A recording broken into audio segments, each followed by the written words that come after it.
This is unsolicited advice, but it is necessary. When you want travel for that road, no overclaim sense, especially when you go by road or by bus.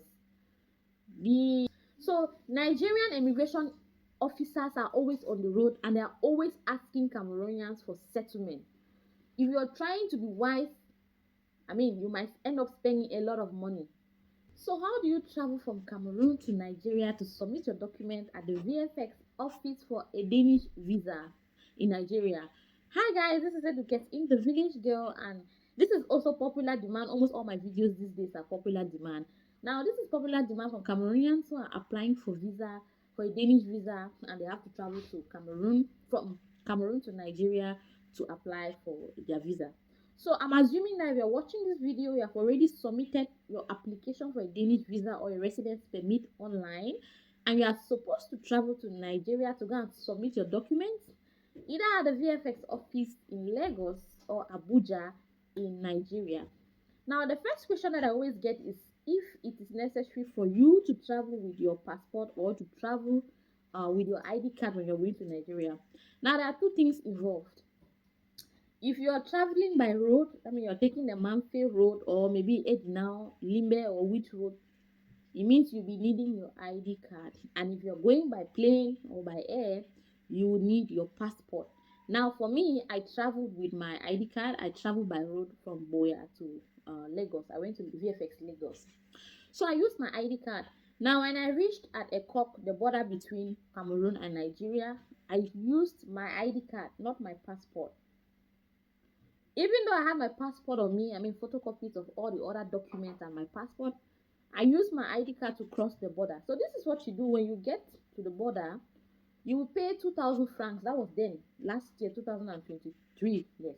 So you pay 2,000 francs at the Cameroonian border and you show your ID card.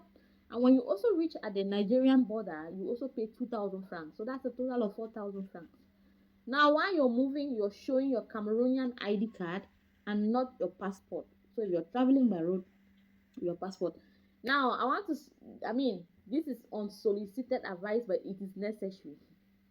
When you want travel for that road, no overclaim sense, especially when you go by road or by bus. So Nigerian immigration officers are always on the road and they are always asking Cameroonians for settlement. If you're trying to be wise, you might end up spending a lot of money. When you get to Ikom is the town, the Nigerian town that is closer to the Cameroonian border, Ikom. When you get to Ikom and you're traveling by bus, don't claim to be too intelligent. Give the money for the settlement to the bus driver. It is the driver that is going to settle the immigration officers on the road. Because if at any point the immigration officers should discover you a Cameroonian in the bus when you have not paid settlement, or you're trying to double cross them, you'll be in a whole lot of trouble. So in order to save yourself the stress, you're supposed to give your transport money and the money for settlement to the bus driver. And whenever they get to where the immigration officers are, the driver is going to settle this agent. Now, I had someone who told me a story about how the Nigerian immigration officers harassed him because he was in the bus, and they had to identify him that he was a foreigner, and they said he was escaping to pay from the settlement fee.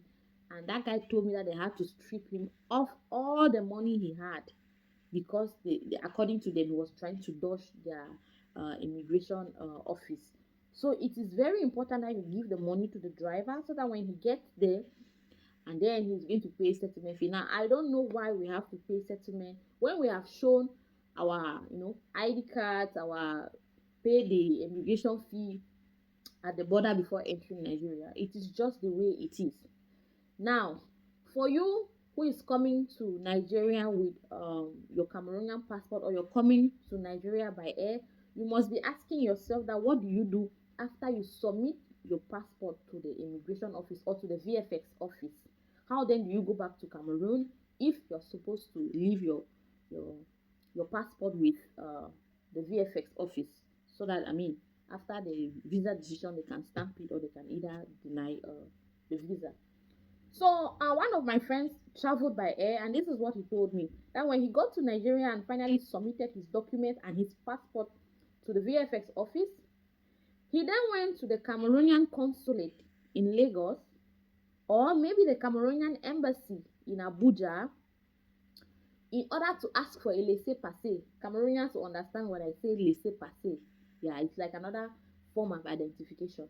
So you take a photocopy of your passport and your ID card, you go to either the consulate in Lagos, or the embassy, the Cameroonian consulate or the Cameroonian embassy in Abuja.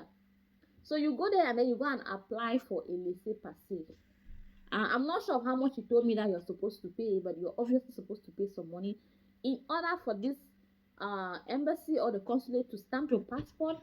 Sorry, to stamp, to give you this laissez-passer so that you can peacefully and easily leave Nigeria to Cameroon by air.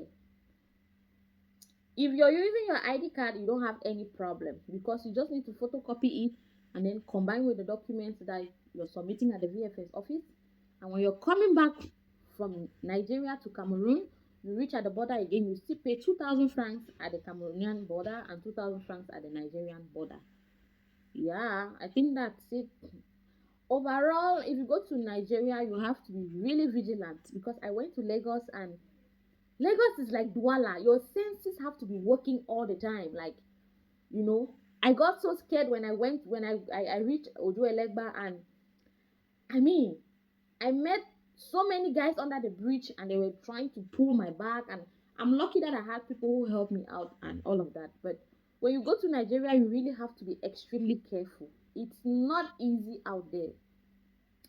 I hope this video helps you. If you have any other questions about going to Nigeria, I am always here. I always prefer that you do your hotel reservations before you reach Nigeria, or maybe you have somebody to give you a guide around the town or help you do things around. When I went to Nigeria, I met a very beautiful and sweet lady who showed me around.